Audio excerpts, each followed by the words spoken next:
Greetings and welcome to In-Depth. I'm Dike Rostant. Full disclaimer, we are talking about electricity today, but we have no plans to mention the RIC.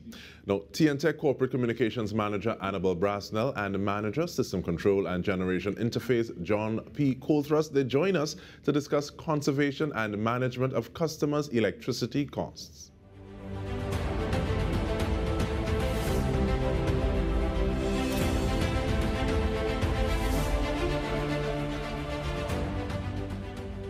Welcome to you both. Thank you so much for making the time. Let's start with you, please, Ms. Brasnell. Energy conservation. Make the case for the individual. Why? And before even we get into how. Thank you very much for having us, DK. And the case for conservation on a very individual basis is the bottom line. Everybody's interested in their bill, everybody's interested in managing costs. And when we say to customers, electricity is a cost that you can control, it is literally that. If you control your consumption, you will be able to control the value of your bill and manage your budget. And sometimes we say, okay, well, yes, it makes sense, but how are we going to do that? Mr. Colthrust, let me throw it to you, please, in terms of, are there incremental steps? If you do X, you're going to get Y result, and that Y result is going to be that bottom line. What are some of those itemized actions that individuals can take advantage of? Well, these things can fall into two large categories. One of them is conservation, where you actually try to use less energy. And the other one is energy efficiency, where you try to make the processes in which you use energy efficient. The actual return for any particular intervention can be individual specific depending on your pre-existing usage pattern, what you use energy for. Maybe I can do the example. Should I do the example now?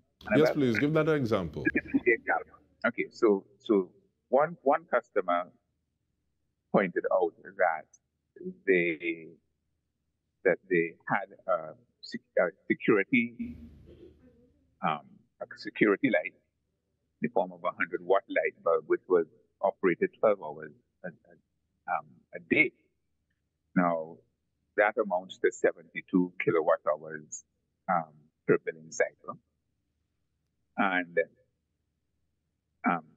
she asked what could be done about that. Well, you could change that out to LED light bulb.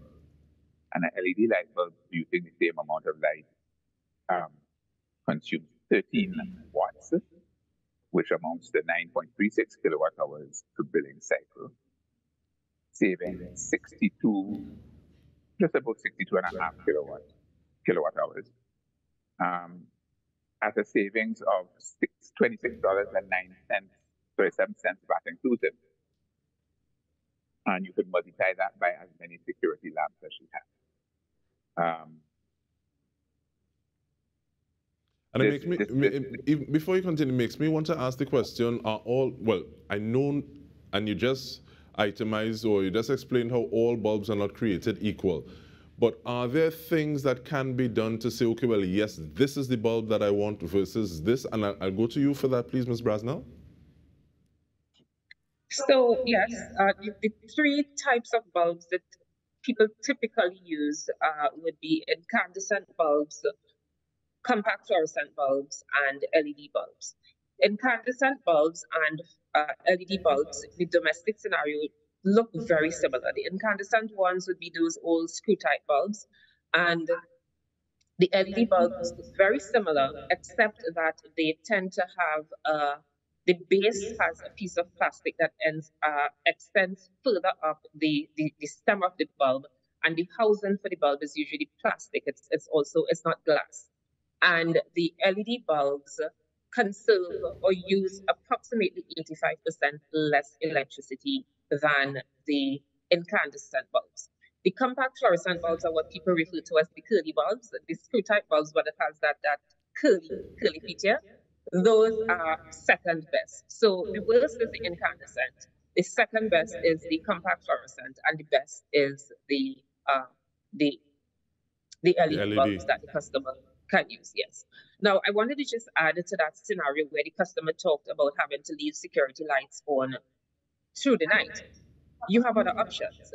You can, in fact, choose to put in a motion sensor light. And what that means is that if there is any sort of activity outside your home, the light only comes on when there is activity. So you can actually go for an entire night and the electricity isn't used at all because nobody came into your yard for whatever reason, or a dog didn't move or something like that, and you save electricity there. So motion sensor lights and the LED lights are two things that you can do to help conserve if you're using lights in a security scenario. But as John said, what we really want to see, to show you, is if you just expand on that, the savings of that one LED bulb, and you extrapolate the amount of savings that you could make across your entire bill. And it's interesting because I remember somebody pulling me aside at one point in time and asked me, "You'll be looking for me when I pass in your house in the night?" Because we had a motion sensor bulb. Because every time we pass, the light just boom, the light is turned on. So exactly. So you're feeling like a VIP. But continue to make your point, please. Right. So yeah, that makes sense. The other thing I wanted to just mention in terms of the actions that people can take, they're actually small incremental changes, behavior changes, the habits that you're trying to build as you try to do things to bring down your bill. So just last week, we had one customer who mentioned that now she is very disciplined and she has a tank water heater, as does many people, and she turns off her tank water heater every few days. Now, the way a tank water heater works is that it has an element that keeps the water hot, but your tank water heater is also insulated. Once the insulation is there, you can turn off that heater every few days. It will keep the water hot or warm enough so that you can still use it to shower, and then you can turn it back on maybe within 24 to 48 hours, so that you have some savings there. And again, incremental savings that can build up. We have one customer, this is a family of 4, who recognized in their November to January billing cycle that for some reason their bill went up. And what they recognized actually is that the new dryer that they had purchased, because it was new, everybody was using the dryer and everybody had a load of clothes to dry. And in addition, of course, the air conditioned units were running in the house. And they made a decision. I think the first bill was just over $1,000, maybe like about about $1,100. And this family of 4 in a 2-story house, 4 adults, made a decision, reduce significantly the amount of time we're using this dryer, and one AC unit in the house turned off, opened the window, we're not using the AC unit. The bill went up to just over $800 in one billing cycle. And we know for a fact that the AC unit and the dryer are 2 appliances that use the bulk of electricity in a residential situation. So those are little things that customers can do to assist them in managing their bill. And on our website, actually, we do have a page that is dedicated to energy conservation, where we have a wealth of tips that people can implement to make improvements and to bring down their costs incrementally. And we actually will speak about that a little bit when we return from this short break. We're speaking with Corporate Communications Manager Annabelle Brasnell, as well as Manager System Control and Generation Interface John Colthrust, looking at conserving energy. We're doing so with T&TEC. Stay with us. We'll return with more.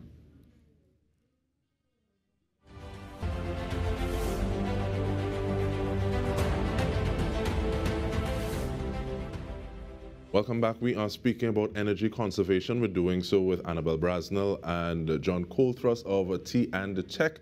Mr. Colthrust, I want to throw a question to you, please, in terms of that discipline. Some people have it, like Ms. Brasnell was talking about this person, they religiously, okay, well, we're going to turn it off for this amount of hours, then we turn it back on. Is there anything on the T&TEC website that can help mitigate surprises on the billing cycle? So, okay, well, I'm past where I want to be. This is not the amount of money that I want to spend. What kind of help is there from that perspective for individuals from T&TEC?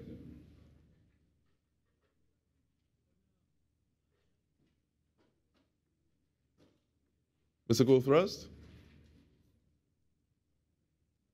Yes, I know that such help exists on the website, but I'm not terribly familiar with it. So I think it's better for Annabelle to elaborate on that point. All right, no problem. So we'll get to that. We'll get that from you now. Thanks, Ms. Brasnell. Sure, no problem. So let me just go quickly through what is available. The energy management application is a suite of tools on our website that customers can use to assist them. We've created these tools to allow customers to do several things. You can set a goal and set a goal in dollar value or in kilowatt hours in terms of the actual electricity used. And we will assist you by sending you periodic emails when you're at 50% of your target or you're at 90% of your target. And if you exceed your target, so that you know, oh my God, I might have made a mistake and I need to kind of reset for the next period. So you can set goals. You can also check your daily consumption, see your historical data. This actually has worked well for some people in terms of the historical data. We had one mother who said that she played a game with her sons where they would look at their daily consumption, because you can see your daily consumption. And we make a big change to this. So if we turn off the AC today or we restrict how we're going to go into the refrigerator, we check tomorrow to see if our consumption came down. And you know that there is an improvement. And therefore, this is something that we want to continue. So you can check your daily usage, but you can also see your bi-monthly and your annual usage going back to 2 years. And additionally, there is a calculator that allows you to see the impact of various appliances on your electricity bill. So we have done some assumptions in that calculator based on your account. It's tied to individual accounts, so you have to be the account holder and be able to access it. And we've done some assumptions based on your prior consumption in terms of the appliances and equipment that you might have. But you can go in and you change those things. I have one blender, I have an AC, I have a fridge, I have how many TVs, the number of hours you use it, and the estimated wattage of those appliances. And you get a calculation of what your total bill could be like based on your appliances. And you see which of your appliances contribute significantly to your bill. So those are the tools that are available on the website for you. This is putting the power in the individual's hand. For persons who do not have the ability to help themselves or who need some financial assistance, there are other services available. There is a 35% rebate program in place, which is an automatic rebate. I hear people say, well, I never got the rebate. What do I have to do to get the rebate? You don't have to do anything except to manage your consumption. Once your bill is $300 and under, you automatically get 35% off of that bill. That's a massive saving. It used to be 25%, the government increased it to 35%. And then the Utilities Assistance Program, which provides assistance for persons who are unable to pay their bill. This is typically aimed at people who might be receiving social assistance, pensioners, people who are disabled. There are other criteria that you have to meet. It is administered by the Ministry of Public Utilities, and the application form is on the ministry's website. It is also available at T&TEC service centers. And you fill that in, ministry approves it, and the ministry will take care of your bill up to $1,200 annually. And one of the things that I like about what you're saying, and thank you for that comprehensive answer, is that sometimes when you put in information or something is tracking information, you need to wait a certain amount of time, and then sometimes you'll be like, ooh, that's what we did then, as opposed to being able to check it like the mother playing the game with her offspring, being able to check it the next day. So that's basically real-time information, so it allows you to make more informed decisions on what it is you're doing going forward. But we've been speaking on a very almost like modular basis in terms of like individuals, units, households. I want us to bring the conversation, scale it up a little bit, and we'll reach to you for that, please, Mr. Colthrust, in terms of conserving and being a little more efficient outside of just family units or domiciles, domestic applications. What does that look like on a national level when that takes place? How else can we use some of those resources, if not for energy generation? Okay, so nationally, conservation is very, very important, because to generate electricity, you need fuel. This fuel, natural gas, also the use of natural gas is also competitively sought for our heavy petrochemical industry. And at this point, we are in a bit of a supply constraint. To quote the general manager of NGC, Mr. Mark Lopan, every molecule counts. So every kilowatt hour that a customer saves, that is a certain amount of natural gas saved, which can be used for much more lucrative, in terms of the national economy, much more lucrative uses in the heavy petrochemical and LNG export industry. Conservation also can have the effect, if it is managed properly, both by the customer and the utility, of postponing the day on which you will need more new generating or additional generating capacity, which is one of T&TEC's two largest expenditures. Fuel is one, generation capacity is the other. So from a national point of view, from a national economic point of view, conservation is very, very important. It's also important from the point of view of our commitments under our climate commitments. The carbon dioxide emissions for power generation in Trinidad are about 5 million tons of carbon dioxide a year. And each kilowatt hour that can be saved by a customer by conservation saves at about half a kilogram of carbon dioxide. A few kilowatt hours in a billing cycle over a year multiplied by 400,000 customers could make a sizable dent in that CO2 emission. I think sometimes you don't look at the cumulative effects that individuals and group efforts can have in terms of taking us to where we want to be. But the last minute is yours, Ms. Brasnell, in terms of anything, once again, contact information, application, anything that you want to remind us of to tie a bow on this conversation. Thank you.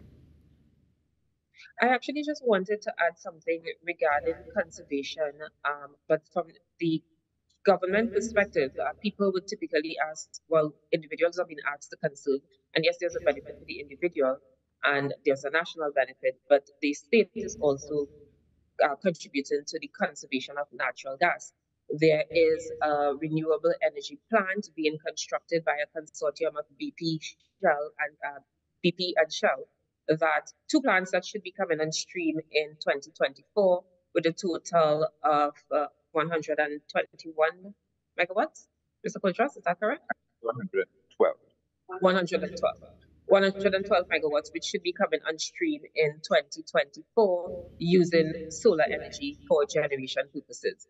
And we are also aware that the Ministry of Planning has been working with the European Union's Global Climate Change Alliance Plus, and on several projects. There is a solar farm that is being constructed at Piaco that is intended to help the Airports Authority with their power needs. There was recently installation, or the start of an installation on the main ridge in Tobago. Another one was done at the Nature Seekers Turtle Watching Facility in Mathura. So it is not just the individuals and citizens that are being asked to join this fight in conservation. It is a team effort. Everybody has to do it. But as I said at the beginning, electricity is a force that you can control. This is a commodity that once you use it, you pay for it. And therefore, if you use less, you would be able to manage your bill. And we're hoping that everybody gets on board in this instance, both to help themselves and to help the rest of the country. Thank you so much, Annabelle Brasnell. Thank you so much, John Colthrust. And thank you for tuning in. This has been In Depth with me, Dike Rostant. Thank you once again for joining us.